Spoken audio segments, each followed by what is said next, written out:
Assalamualaikum warahmatullahi wabarakatuh. Ya, kali ini Muhammad Yasir Arafat Hasibuan akan membuat media pembelajaran tentang bijak bermedsos atau bijak bermedia sosial. Berdasarkan data dari Kominfo, Kementerian Informasi, bahwa Indonesia, Negara Kesatuan Republik Indonesia ini menjadi urutan ke-6 terbesar di dunia pengguna media sosial atau pengguna internet terbanyak ke-6 di dunia berdasarkan data berikut.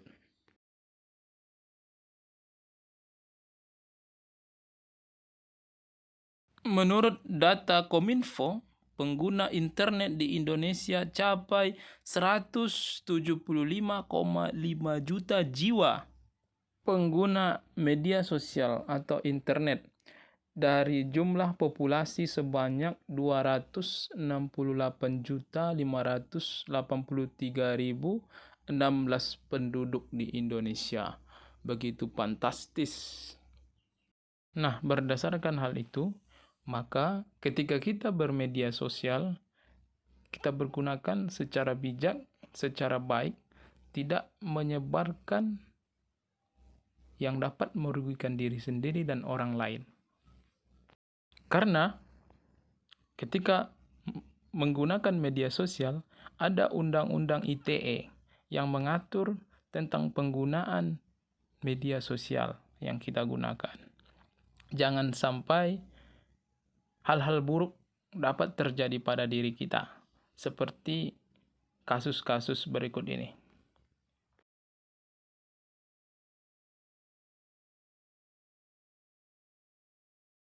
Bukan hanya di kalangan umum saja, pelajar juga ada yang terkena terkait dengan tidak bijak menggunakan media sosial, sehingga harus berurusan dengan hukum, seperti kasus berikut ini.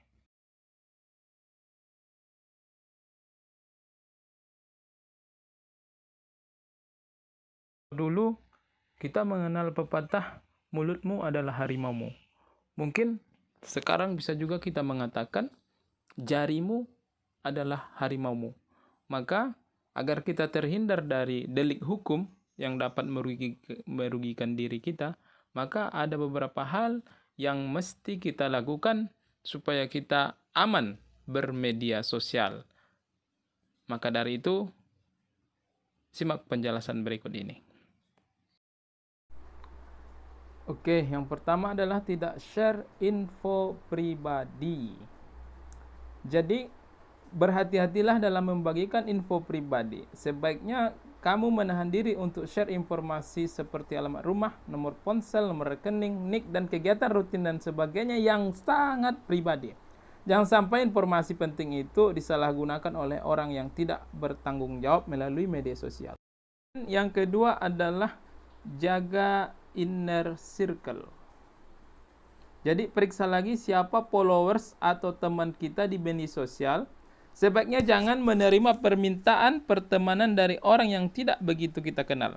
Lebih baik kita jaga inner circle kita dengan teman-teman dan kerabat yang kita kenal dengan baik. Dan seterusnya yang ketiga adalah jaga etika. Nah, ini sangat penting. Dalam bersilaturahmi dan bersosialisasi kita harus selalu memperhatikan etika, termasuk dalam bersosialisasi melalui media sosial. Citra diri akan dikaitkan dengan apa yang kita bagikan dan apa yang kita tulis. Maka dari itu, jaga etika.